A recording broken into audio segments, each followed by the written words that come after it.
alunos, vamos dar continuidade ao nosso estudo ainda sobre os conceitos de redes e internet e agora vamos falar sobre endereçamento IP. Especificamente sobre endereçamento IP, é muito importante que tu saiba que existem algumas determinações que indicam padrões de endereçamento IP usados na internet. Observa aqui uma menção que eu acabo fazendo para que a gente entenda melhor isso.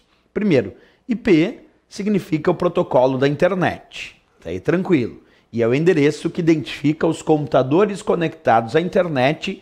Isso nós já estudamos em aulas anteriores. Mas uma coisa que a gente ainda não descreveu e é importante descrever é que nós temos dois padrões de endereçamento IP usados atualmente. Nós temos o IPv4 e temos o IPv6. Esses dois padrões de endereçamento IPv4, que é IP versão 6, IPv4, que é IP versão 4, e IPv6, que é IP versão 6, os dois padrões são usados atualmente simultaneamente na internet. Por que isso acontece? É que o padrão IPv4, que é um padrão mais antigo, ele entrou num estado de esgotamento. Isso quer dizer que não existem novos endereços de IP versão 4 para distribuir aos novos computadores que querem se conectar na internet, aos novos dispositivos. Então, padrão IPv4 antigo entrou em estado de esgotamento. E foi necessário, então, achar um novo padrão de endereçamento IP que permite muitos computadores conectados simultaneamente, quer dizer, uma quantidade absurdamente maior do que permitia o IPv4.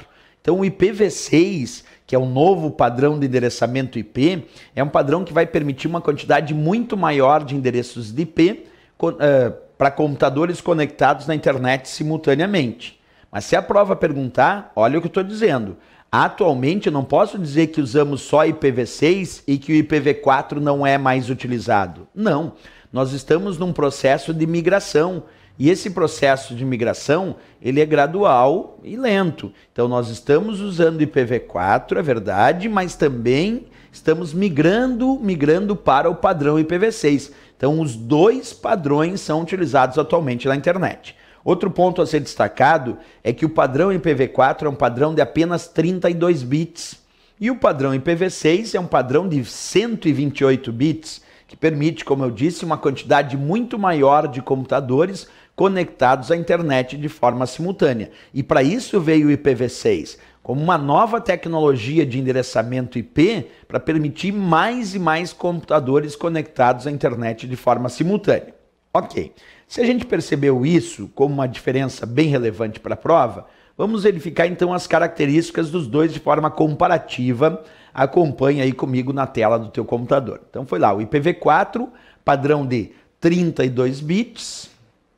A representação dele se dá por números decimais de 8 bits, separados por ponto. Então, como são 4 octetos de 8 bits, nós temos aqui, ó, 4 partes separadas por ponto. Cada uma dessas partes carrega 8 bits. E por isso que ele tem 32 bits, porque ele é formado por 4 partes de 8 bits. Isso o padrão IPv4, aquele que tem um total de 32 bits e que é antigo e que entrou num estado de esgotamento porque não tem mais novos endereços IPv4 para distribuir aí para os novos computadores que querem se conectar na internet. Já o padrão IPv6, que é um padrão mais moderno, é um padrão, vamos dizer assim, que representa o futuro da internet, observa como ele é formado.